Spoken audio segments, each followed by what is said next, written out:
Mahachi. And you're listening to DW's African program live from our studios here in Bonn, Germany.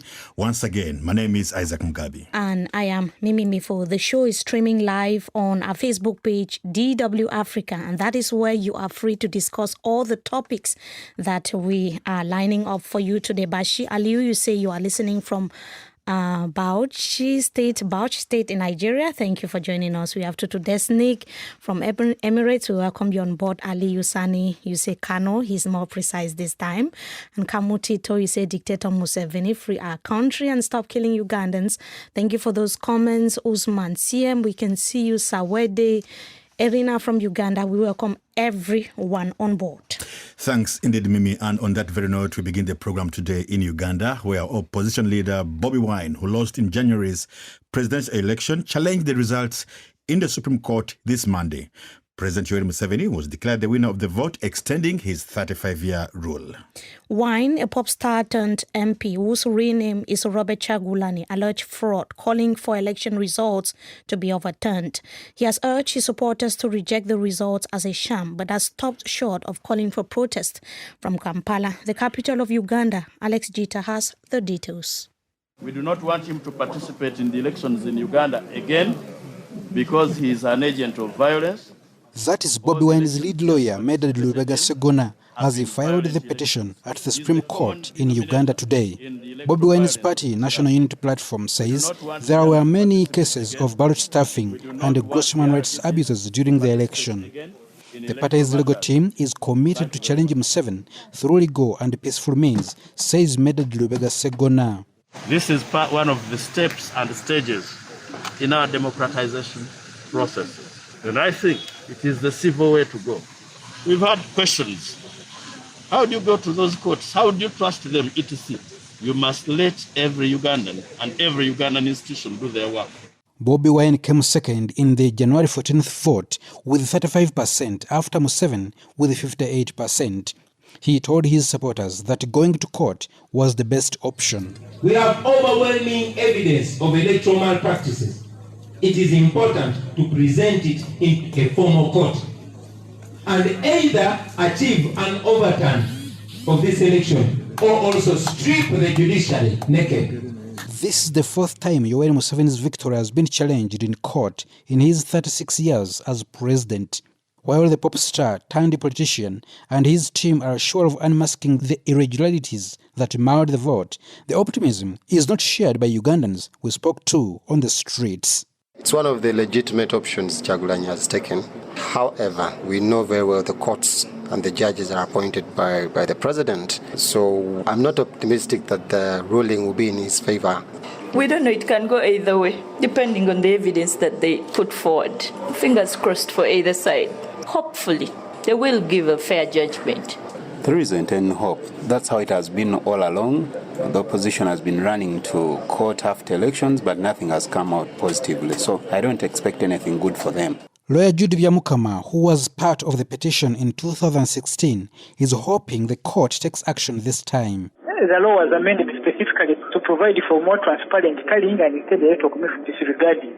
Probably because every time they have disregarded the law on the tallying in the past elections, they have gotten away with it.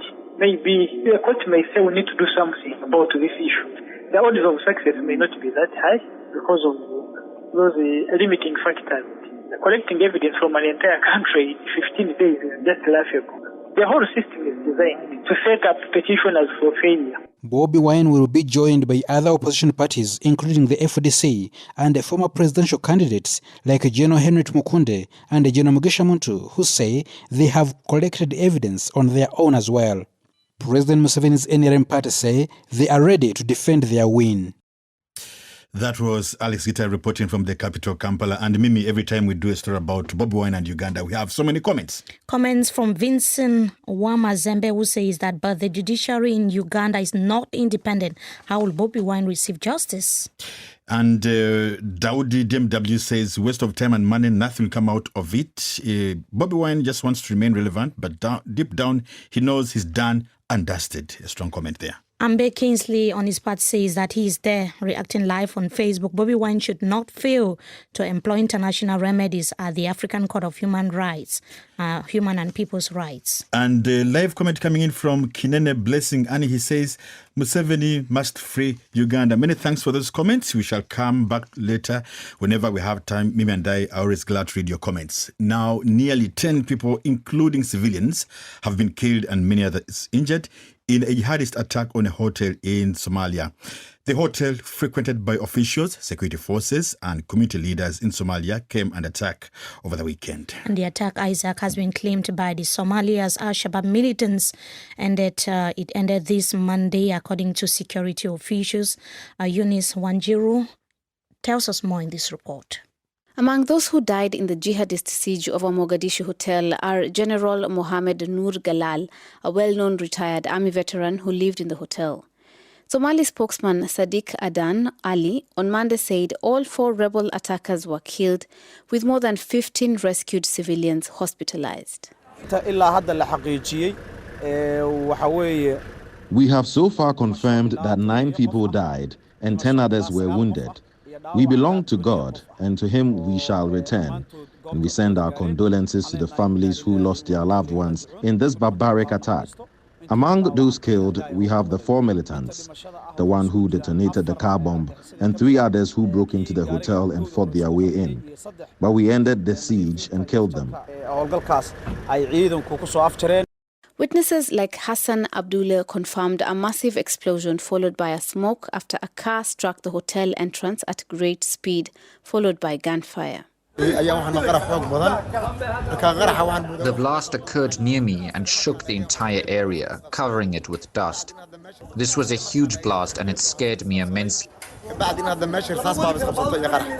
Al-Shabaab has claimed responsibility for the Sunday blast in a brief statement.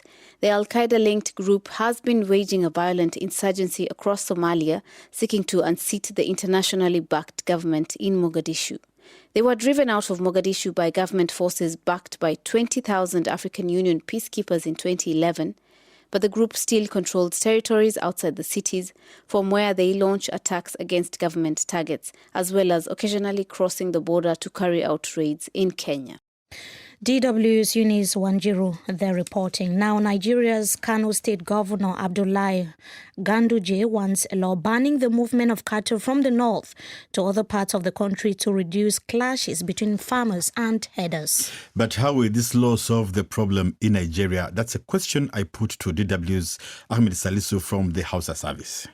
A lot of people are saying that the timing is definitely not a good one because, there is this crisis between the Fulanis, mostly are from the northern part of the country, and their southern counterparts whom are host to their cows and their. So people thought, okay, there is a machinery in place to solve the current problem of eviction from some governors of the southern country, and now Governor Ganduje is out with this issue. One of the biggest questions that many people could be wondering, how are local authorities going to enforce this ban, especially that we know that Fulanis are nomads? That is a very difficult thing. Number one, the Constitution of the Federal Republic of Nigeria guarantees free movement of individuals from north to south, west to east, wherever you feel like residing. The Constitution guarantees that.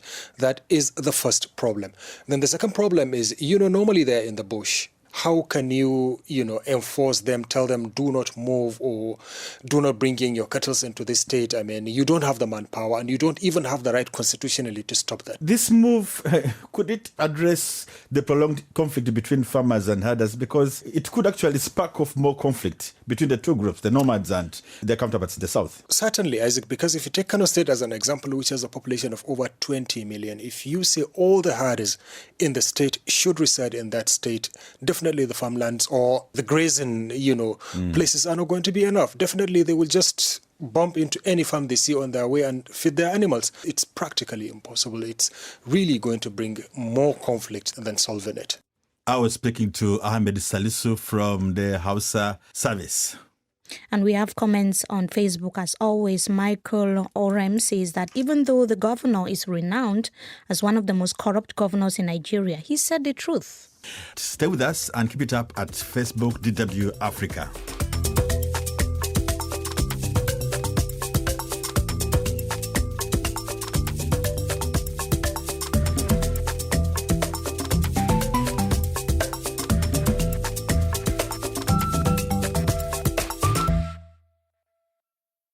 Welcome back. You're still listening to Africa Link, coming to you live from our studio in Bonn, Germany. Once more, my name is Mimi Mefo. And I'm Isaac Mugabe. We heartily welcome those following the program on our partner stations across the continent and on our Facebook page, DW Africa. At this moment, let me welcome those just joining us right now. Sentamo Peter, you're saying hashtag we are moving a dictator, and so is Caesar Okello. All these are in Uganda. We have Nakati Jen. I can see that you're saying Museveni lost the election and is the reason he has been kidnapping anyone likely to be a key witness in Chagulanyi's case. Many thanks for those comments. And coming up in the next 15 minutes, we'll be hearing how Zambians are turning to self-medication after hospitals get overwhelmed because of COVID-19. As you self-medicate, you are losing time, and you're going to bring your patient in a very sick condition and will have challenges in resuscitating.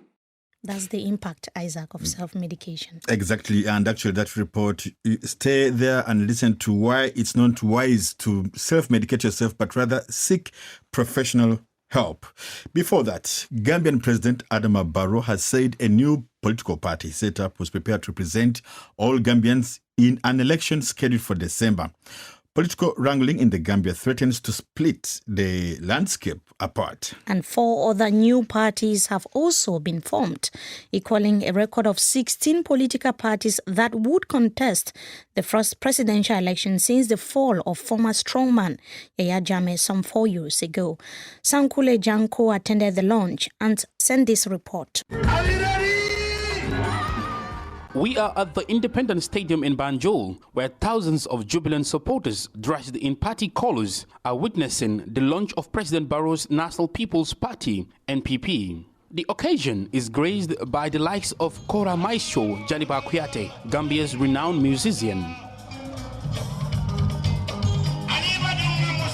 President Adama Barrow, a former security guard, returned to the Gambia in the early 2000s and joined the United Democratic Party, UDP, the leading opposition party at the time. President Barrow rose through the ranks of a national treasurer of the party before leading a coalition of 7 opposition parties to victory against former President Yahya Jammeh in December 2016. 2 years after assuming power, Barrow fell out with his political godfather and party leader of the United Democratic Party, Ousainou Darboe, when he subsequently sacked him as vice president of the Gambia in March 2019. The fallout with the UDP gave birth to the formation of a new party, the NPP. As President Barrow prepares for a second term in office during the December 4th elections later this year. Addressing his supporters at the National Stadium in Banjul, the 55-year-old told the crowd that the formation of the new party is a request fulfilled for Gambians. I have accepted to form this party, together with all of you,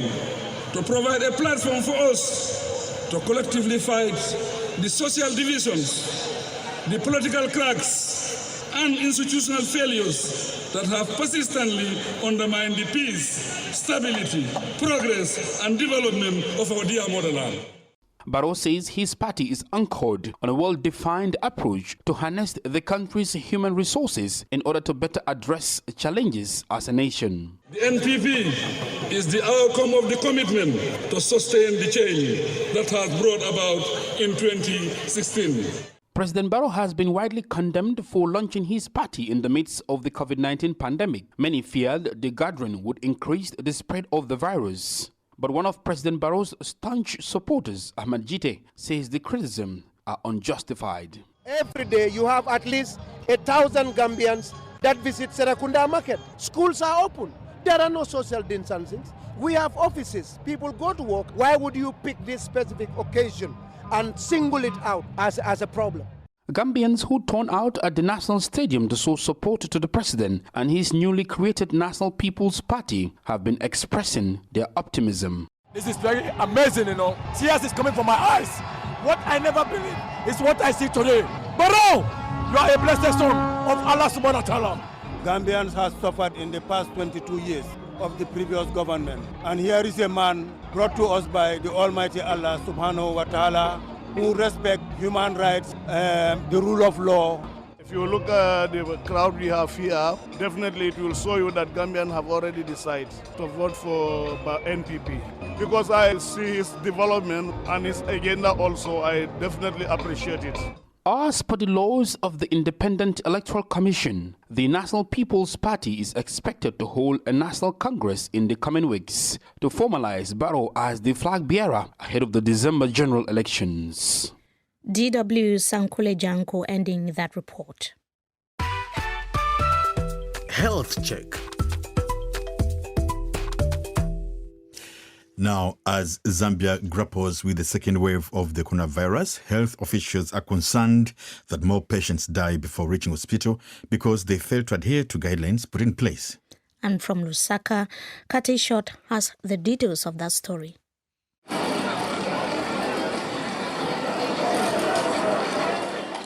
At the University Teaching Hospital in Lusaka, patients, doctors and nurses alike are being pushed to breaking point. Every day, hundreds of people walk in and out of Zambia's biggest referral hospital, which also functions as a COVID-19 isolation center and a morgue, which is growing increasingly full. Although people are still dying from a variety of causes, health officials are worried more brought-in dead cases are COVID-related. Zambia has officially recorded about 47,000 cases of COVID-19 with almost 700 deaths. Some facilities are running out of oxygen. But another big concern is the growing number of people trying to self-medicate against COVID-19. Chitalu Chilufya, a physician and former health minister, says many Zambians are taking drugs which were developed for other diseases or using herbal concoctions. We have noted with concern abuse of antibiotics, abuse of hydroxychloroquine in the public, and we've even seen an escalation in the prices of certain drugs that everyone is rumoring to be carrying efficacy against COVID-19. Abuse of drugs, self-medication puts you at risk and may take you for the wrong reason. 25-year-old Onechi Kasolo survived a COVID-19 infection, but he became seriously ill after trying to self-medicate to ease his symptoms. He spent a week in the intensive care unit on a ventilator. And I never imagined that on New Year's Eve, I would be on oxygen in the ICU isolation ward at UTH. It was terrible, terrifying. You wonder if you'll see loved ones ever again. Spira Mwanza knows how painful the consequences of self-medication can be. The laboratory technician at the Levi Mwanawasa Hospital lost her brother Boyd Mwanza after he self-medicated. He was only 40 years old. I had hope. I had lots of hope. When I'm talking to him, I had seen worse and they had pulled through, you see? So I did not think my brother was going to die. It was a very difficult process, actually. Knowing that my brother is a few meters from where I am, but I can't go, that was very difficult. Health officials have cautioned citizens to seek medical attention as soon as possible after self-medicating, as Chitalu Chilufya explains. Present early. As you self-medicate, you are losing time, and you're going to bring your patient in a very sick condition and will have challenges in resuscitating the patients. On a daily basis, 10 to 15 new admissions require oxygen. Officials also say the number of COVID-19 cases falling through the cracks also reflect the failure of many residents to comply with prevention measures. Zambians are being cautioned on the proper use of face masks, with residents removing the masks when talking or wearing them on their chins, still an all too common sight. Kathy Short with that report. Africa Link Sport. And that very exciting moment. But it's more exciting because this time we are taking you to Africa, and precisely Cameroon. The African Nations Championship, otherwise known as CHAN, is observing a day of rest following the conclusion of quarter-final games that took place over the weekend. The African CHAN is the second most senior national team competition on the continent after the AFCON, Isaac. Now, without much ado, let me bring in our correspondent, Indego Samson Omali, who has the latest results from the tournament. The CAF African Nations Championship holding in Cameroon is getting into the crucial stages of the competition as the 4 semi-finalists have emerged. Host Cameroon will face the holders Morocco in an epic semi-finals clash at the Total African Nations Championship in Limbe on Wednesday. The other semi-final match will see Mali taking on Guinea in Douala on the same day. All the countries to play in the last 4 of the tournament were known on Sunday night following the conclusion of the quarter-final matches. Defending champions Atlas Lions of Morocco went through to the semi-final after a convincing 3-1 win against the 10-man Zambian side on Sunday. Host Cameroon had earlier on Saturday qualified for the semi-final after beating 2-time winners DR Congo 2-1 on Saturday night. The indomitable Lions came back from a goal down to win the quarter-final match at the iconic Japoma Stadium in Douala to the delight of the home fans.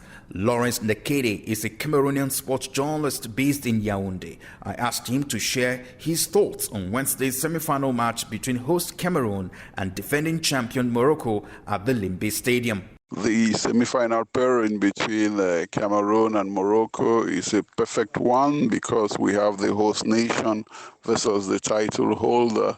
I mean, Cameroon is going to base itself on its fighting spirit, on its resilience, and Morocco on its technicality. Meanwhile, the Eagles of Mali stopped Congo in penalties to storm into the semi-final after a goalless draw in 120 minutes of regulation and extra time. Mali were sharper in penalties, winning 5-4 at the Amadou Ahidjo Stadium in Yaoundé. The 4th team to go through were Guinea. They defeated Rwanda 1-0 in a match which saw both sides finish with 10 men at the Limbe Stadium. Guinea will now face neighbors Mali on Wednesday as both sides jostle for a spot in the finals. Lawrence Nekede describes the Guinea and Mali's match as a West African derby that will be too close to call. It will be an all-West African derby between 2 nations who are technically very good at the ball. Mali had to suffer to go right through the penalty shootouts in order to qualify for the semi-finals, and it's very difficult to predict. One of the highlights of the 2020 CHAN tournament was the history made by 3 women at the tournament. Ethiopian referee Lydia Tafise and her assistants Malawian Benedicta Quimbira and Nigerian Mimsin Iyohi became the first set of women to officiate a match at a senior CAF male tournament. Rayona Zamora is a female sports journalist based in Nigeria. She described the feat achieved by the women as a move that will be encouraged to draw more women to the game. I think it's a wonderful advertisement for female referees in the world, not just in Africa. They've competed for top places with male referees, and this is certainly showing that women are coming up to show that what a man can do, a woman can do better. And of course, they are showing that they can compete at top level. Also, look at Stephanie Frappart. Look at the game she officiated. It was the Champions League, the game against Juventus and Dynamo of Kiev. I think it's a wonderful opportunity for female referees to be able to showcase that they can compete with the male at the top level. The tournament ends this weekend with a 3rd place match to be played on Saturday, while the finals are scheduled to take place on Sunday. Samson Omale with that report. And before we let you off the hook, we remind you a big story of the day. Today in Uganda, opposition leader Bobi Wine, who lost the election in January and has challenged the results in the Supreme Court. Just remind you to bring it to speed. Long-serving President Yoweri Museveni was declared the winner of the vote, extending his 35-year rule. Many comments, Mimi, don't we? Especially on our Facebook, and we appreciate all of you there reacting. Like Loveline Helen, who says that Bobi Wine is our elected president of Uganda. We have this comment as well from Aseng Daniel, free Uganda. Uganda is bleeding. Dictator Museveni must go. Enough is enough. Yes, and Moses Muchaba decided to write to us in German, although he's in Kampala. He says, Ich stehe mit Uganda, that is stand with Uganda. Many thanks, Moses.